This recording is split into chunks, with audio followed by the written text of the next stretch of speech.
নমস্কার আমার সকল সপ্তম শ্রেণীর ভাই বোনেরা, আশা করি তোমরা সকলে খুব ভালো আছো। বন্ধুরা, সামনেই তোমাদের যে তৃতীয় পর্যায়ক্রমিক মূল্যায়ন রয়েছে, সেই পরীক্ষার প্রস্তুতিকে আরও সহজতর করে তুলতেই নিয়ে চলে এসেছি পরিবেশ ও বিজ্ঞান থেকে বেশ কয়েকটি গুরুত্বপূর্ণ প্রশ্নোত্তর নিয়ে। হাতে কোনো বেশ কয়েকটি প্রশ্ন যা করলেই তোমাদের রেজাল্ট আসবে নজর করা সাফল্য।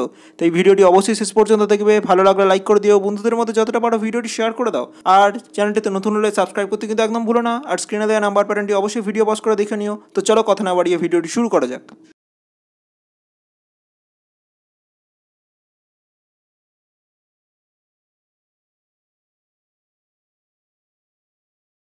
প্রথমে আসি, দেখো বন্ধুরা, নিচের প্রশ্নগুলির উত্তর দেওয়া যার প্রতিটির মান এক। প্রথম প্রশ্ন, বরফ গলনে লিনতাপ কত? সঠিক উত্তর 80 ক্যালোরি পার গ্রাম। পরের প্রশ্ন, এসআই পদ্ধতিতে তাপ পরিমাপের একক কী? সঠিক উত্তর জুল।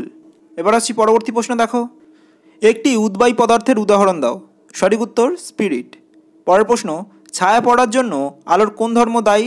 সঠিক উত্তর সরল রেখায় চলাচল করার ধর্ম। পরের প্রশ্ন, সিনেমার পর্দার প্রতিফলন কোন ধরনের প্রতিফলনের উদাহরণ? সঠিক উত্তর বিক্ষিপ্ত প্রতিফলনের উদাহরণ। এবার আসছি পরবর্তী প্রশ্ন, দেখো বন্ধুরা, নিউটনের প্রথম গতিসূত্র থেকে কি জানা যায়?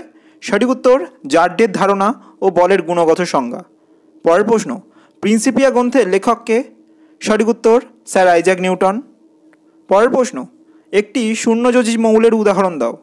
সঠিক উত্তর হিলিয়াম। এবার আসছি পরবর্তী প্রশ্ন, দেখো, কোন পরমাণুর ভর সংখ্যা ও পরমাণু ক্রমাঙ্ক একই? সঠিক উত্তর হাইড্রোজেন। পরের প্রশ্ন, আপেলে কোন অ্যাসিড থাকে? সঠিক উত্তর ম্যালিক অ্যাসিড। পরের প্রশ্ন, জলের পিএইচ মান কত? সঠিক উত্তর 7, অর্থাৎ জল একটি প্রশম প্রকৃতির দ্রবণ। এবার আসছি পরবর্তী প্রশ্ন, দেখো, আমাদের পাকস্থলীতে কোন অ্যাসিড থাকে? সঠিক উত্তর হাইড্রোক্লোরিক অ্যাসিড। পরের প্রশ্ন, দুটি প্রাকৃতিক পলিমারের উদাহরণ দাও। সঠিক উত্তর প্রোটিন ও সেলুলোজ। পরের প্রশ্ন, সাইলেন্ট স্প্রিং বইটি কার লেখা? সঠিক উত্তর র্যাচেল কার্সেন। এবার আসছি পরবর্তী প্রশ্ন, দেখো, একটি নন বায়োডিগ্রেডেবল পলিমারের উদাহরণ দাও। সঠিক উত্তর পলিথিন। পরের প্রশ্ন, কিসের অভাবে গলগণ্ড রোগ হয়? সঠিক উত্তর আয়োডিন। পরের প্রশ্ন, চুলে ও নখে কোন প্রোটিন থাকে? সঠিক উত্তর কেরাটিন। এবার আসছি পরবর্তী প্রশ্ন, দেখো, জলে দ্রাব্য দুটি ভিটামিনের উদাহরণ দাও। সঠিক উত্তর ভিটামিন বি কমপ্লেক্স এবং ভিটামিন সি। পরের প্রশ্ন, কেটে যাওয়া জায়গা থেকে রক্ত পড়া বন্ধ করতে কোন ভিটামিন সাহায্য করে? অর্থাৎ রক্ত তঞ্চনে সাহায্য করে কোন ভিটামিন? সঠিক উত্তর ভিটামিন কে। এবার আসছি পরবর্তী প্রশ্ন, দেখো, কত বছর বয়সী শিশুদের কোয়াশিয়রকর রোগ দেখা যায়? সঠিক উত্তর 1 থেকে 4 বছর বয়সী। পরের প্রশ্ন, অ্যাসকর্বিক অ্যাসিড কোন ভিটামিনের রাসায়নিক নাম? সঠিক উত্তর ভিটামিন সি। এবার আসছি পরবর্তী প্রশ্ন, দেখো, সর্পগন্ধা গাছের মূলে কোন ঔষধ পাওয়া যায়? সঠিক উত্তর রেসারপিন, যা উচ্চ রক্তচাপ কমাতে সাহায্য করে। পরের প্রশ্ন, একটি গ্রিন হাউস গ্যাসের নাম লেখো। সঠিক উত্তর কার্বন ডাই অক্সাইড। পরের প্রশ্ন, কোন প্রাণী থেকে মৃগনাভি পাওয়া যায়? সঠিক উত্তর কস্তুরী মৃগ। এবার আসছি পরবর্তী প্রশ্ন, দেখো, ইনসিটু সংরক্ষণ বলতে কী বোঝো? সঠিক উত্তর কোনো জীবকে তার নিজস্ব বসতি বা বাসস্থানে রেখে সংরক্ষণ করা হলে তাকে বলা হয় ইনসিটু সংরক্ষণ। পরের প্রশ্ন, জীববৈচিত্র্য শব্দটি প্রথম কে প্রচলন করেন? সঠিক উত্তর ওয়াল্টার রোজেন। এবার আসছি পরবর্তী প্রশ্ন, দেখো, কোয়ালা ভাল্লুকের প্রধান খাদ্য কী? সঠিক উত্তর ইউক্যালিপটাস গাছের পাতা। পরের প্রশ্ন, ভারতবর্ষে অবস্থিত দুটি বায়োডাইভার্সিটি হটস্পটের উদাহরণ দাও। সঠিক উত্তর পূর্ব হিমালয় ও সুন্দাল্যান্ড। এবার আসছি পরবর্তী প্রশ্ন, দেখো, দুটি লুপ্তপ্রায় জীবের নাম লেখো। সঠিক উত্তর গঙ্গার শুশুক ও রেড পান্ডা। পরের প্রশ্ন, প্রবাল কোন পর্বের প্রাণী? সঠিক উত্তর নিডারিয়া। পরের প্রশ্ন, কালাজ্বরের বাহক কোন প্রাণী? সঠিক উত্তর বালিমাছি। এবার আসছি পরবর্তী প্রশ্ন, দেখো, পাস্তুরাইজেশন প্রক্রিয়ার আবিষ্কারক কে? সঠিক উত্তর লুই পাস্তুর। পরের প্রশ্ন, ম্যালেরিয়ার জীবাণুর বিজ্ঞানসম্মত নাম কি? সঠিক উত্তর প্লাজমোডিয়াম ভাইভ্যাক্স। পরের প্রশ্ন, কোন রোগের অপর নাম ব্ল্যাক ডেথ? সঠিক উত্তর প্লেগ রোগ। এবার আসছি পরবর্তী প্রশ্ন, দেখো, ভেজালযুক্ত সর্ষের তেল খেলে কী রোগ হয়? সঠিক উত্তর ড্রপসি। পরের প্রশ্ন, কোন রোগের অপর নাম বিসূচিকা রোগ? সঠিক উত্তর কলেরা। পরের প্রশ্ন, নিউট্রনবিহীন একটি পরমাণু নাম লেখো। সঠিক উত্তর হাইড্রোজেন। এবার আসছি পরবর্তী প্রশ্ন, দেখো বন্ধুরা, মশার প্রধান রক্তচোষক নলটির নাম কি? সঠিক উত্তর ল্যাব্রাম। পরের প্রশ্ন, রামধনু সৃষ্টির প্রধান কারণ কি? সঠিক উত্তর আলোর বিচ্ছুরণ। পরের প্রশ্ন, ঝিনুকের খোলস কি দিয়ে তৈরি? সঠিক উত্তর ক্যালসিয়াম কার্বনেট। এবার আসছি পরবর্তী প্রশ্ন, দেখো বন্ধুরা, বাথরুম পরিষ্কার করার অ্যাসিডের নাম কি? সঠিক উত্তর মিউরিয়েটিক অ্যাসিড। পরের প্রশ্ন, জাড্য কাকে বলে? উত্তর দেখে নেব আমরা। যে ধর্মের জন্য বস্তু তার স্থির বা গতিশীল অবস্থা বজায় রাখার চেষ্টা করে তাকেই সে বস্তুর জাড্য বলা হয়। এবার আসছি পরবর্তী প্রশ্নে, মানুষের শরীরে বসবাসকারী কোন ব্যাকটেরিয়া ভিটামিন B12 তৈরি করতে সাহায্য করে? সঠিক উত্তর এস্চেরিচিয়া কোলাই। পরের প্রশ্ন, ম্যালেরিয়া রোগের জীবাণু কে আবিষ্কার করেন? সঠিক উত্তর রোনাল্ড রস। এবার আসছি পরবর্তী প্রশ্নে, নিস্তড়িত আধানযুক্ত কণাটির নাম কি? সঠিক উত্তর নিউট্রন। পরের প্রশ্ন, WHO এর পুরো কথা কি?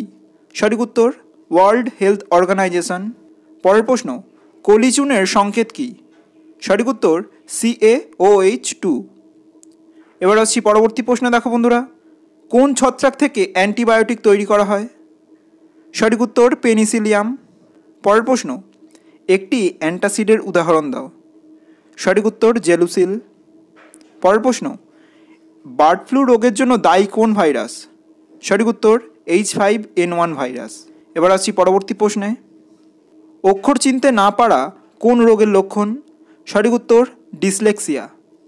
পরের প্রশ্ন, একটি জৈব বাহকের উদাহরণ দাও। সঠিক উত্তর মশা।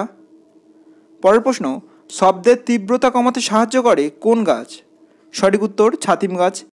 এবার আসছি পরবর্তী প্রশ্নে, মস্তিষ্কের গঠন ঠিক রাখে কোন খনিজ মৌল? সঠিক উত্তর জিঙ্ক। পরের প্রশ্ন, ভিনিগারে কোন অ্যাসিড থাকে? সঠিক উত্তর অ্যাসিটিক অ্যাসিড। পরের প্রশ্ন, একটি কৃত্রিম পলিমারের উদাহরণ দাও। সঠিক উত্তর PVC। এবার আসছি পরবর্তী ভাগে, নিচের প্রশ্নগুলির উত্তর দাও যার প্রতিটির মান 2। প্রথম প্রশ্ন, ঠান্ডা শরবত বানানোর জন্য ঠান্ডা জল ও বরফের মধ্যে তুমি কোনটি ব্যবহার করবে এবং কেন, তা তোমাকে লিখতে হবে বন্ধুরা। পরের প্রশ্ন, প্রতিফলনের সূত্রগুলি লেখো। আলোর প্রতিফলনের যে সূত্র রয়েছে তা তোমাদের লিখতে হবে। এবার আসছি পরবর্তী প্রশ্নে, প্রতিস্থাপন বিক্রিয়া কাকে বলে, তার পাশাপাশি এর একটি উদাহরণ তোমাদের দিতে হবে। পরের প্রশ্ন, সংকেত ও যোজ্যতা লেখো। নিচের মৌলগুলির সংকেত ও যোজ্যতা তোমাদের লিখতে হবে। প্রথমটি হলো ফেরিক ক্লোরাইড এবং পরেরটি হলো কিউপ্রাস ক্লোরাইড। পরের প্রশ্ন, অ্যাসিড ও ক্ষারের মধ্যে পার্থক্য উল্লেখ করো। অ্যাসিড ও ক্ষারের মধ্যে যে বিপরীত গুণগুলি রয়েছে সেগুলো দিয়ে তোমাদের এর পার্থক্য লিখতে হবে। এবার আসছি পরবর্তী প্রশ্নে, পলিমার কাকে বলে, উদাহরণ দাও। পরের প্রশ্ন, বর্ষাকালে খোলা অবস্থায় খাদ্য লবণ বা নুন রাখলে গলে যায় কেন, তা তোমাদের লিখতে হবে বন্ধুরা। পরের প্রশ্ন, জলে দ্রাব্য দুটি ভিটামিনের উৎস ও কাজ লেখো। তোমরা এর পাশাপাশি তেলে দ্রাব্য ভিটামিনগুলির নাম এবং তাদের কাজগুলোও করে রাখবে। এবার আসছি পরবর্তী প্রশ্নে, বিরিয়ানি, চাউমিন, পটলে কোন কোন ভেজাল বস্তু মেশানো হয় তা তোমাদের লিখতে হবে বন্ধুরা। 3টি আলাদা আলাদা খাদ্যে কোন কোন ভেজাল পদার্থ মেশানো হয় তা তোমাদের লিখতে হবে। পরবর্তী প্রশ্ন, রক্তাল্পতা কী, এর কারণ লেখো। অর্থাৎ মানুষের শরীরে রক্তাল্পতা কেন হয় তা তোমাদের লিখতে হবে। পরের প্রশ্ন, মানসিক স্বাস্থ্য ভালো রাখতে কোন কোন কাজ করণীয়। অর্থাৎ মানুষের মনকে ভালো রাখতে কোন কোন কাজ করা উচিত তা তোমাদের লিখতে হবে। এবার আসছি পরবর্তী প্রশ্নে, প্রবাল প্রাচীর কী, এর ধ্বংসের কারণ লেখো। প্রবাল প্রাচীর কীভাবে তৈরি হয় এবং বর্তমানে কোন কারণে সেই প্রবাল প্রাচীর ধ্বংসের মুখে তা তোমাদের লিখতে হবে। পরের প্রশ্ন, জীব বৈচিত্র্য কাকে বলে। পরবর্তী প্রশ্ন, মানসিক অবসাদের দুটি লক্ষণ বা কারণ লেখো। এবার আসছি পরবর্তী প্রশ্নে, পরিবর্তনশীল যোজ্যতা আছে এমন দুটি মৌলের নাম লেখো। পরের প্রশ্ন, শকুন হারিয়ে যাওয়ার দুটি কারণ উল্লেখ করো। পরের প্রশ্ন, মশা নিয়ন্ত্রণের দুটি উপায় লেখো। অর্থাৎ কোন কোন উপায়ে মশা নিয়ন্ত্রণ করা যায় তা তোমাদের লিখতে হবে। এবার আসছি পরবর্তী প্রশ্নে, দেখো, সব ক্ষারই ক্ষারক কিন্তু সব ক্ষারক ক্ষার নয়, উক্তিটি ব্যাখ্যা করো। পরের প্রশ্ন, পরমাণুর ক্রমাঙ্ক ও ভর সংখ্যা বলতে কী বোঝো তা তোমাদের লিখতে হবে বন্ধুরা। পরের প্রশ্ন, মন্দনকে ঋণাত্মক ত্বরণ বলা হয় কেন তা তোমাদের লিখতে হবে। এবার আসছি পরবর্তী প্রশ্নে, সমতা বিধান করো। নিচে দেওয়া রাসায়নিক সমীকরণগুলির সমতা বিধান করতে হবে। H2 + O2 H2O।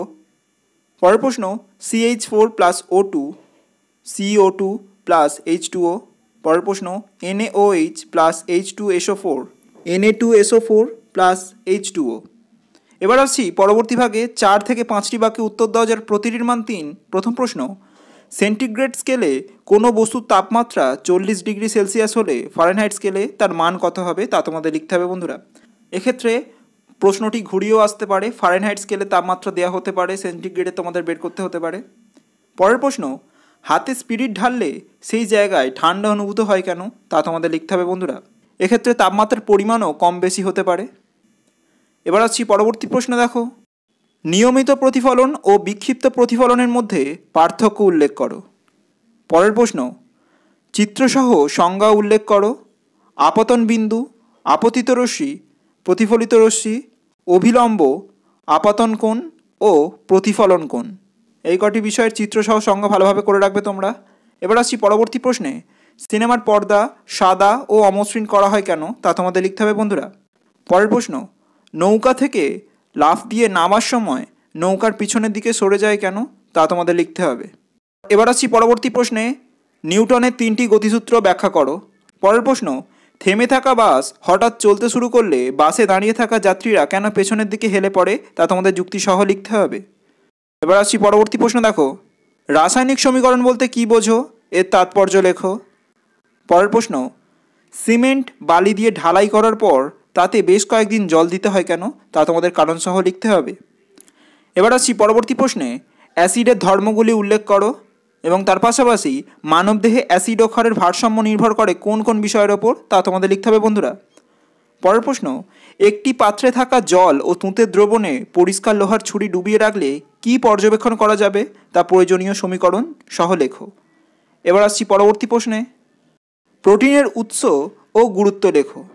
পরের প্রশ্ন, প্রাকৃতিক, প্রক্রিয়াজাত এবং সংশ্লেষিত খাদ্য কাকে বলে, প্রত্যেকটির একটি করে উদাহরণ করে রাখবে। এই সবকটি একসাথে না পড়ে যে কোনো একটিও পড়তে পারে। পরের প্রশ্ন, অটিজমে আক্রান্ত একটি শিশুকে তুমি কিভাবে কোনো স্বাভাবিক শিশু থেকে পার্থক্য করবে তা তোমাদের লিখতে হবে বন্ধুরা।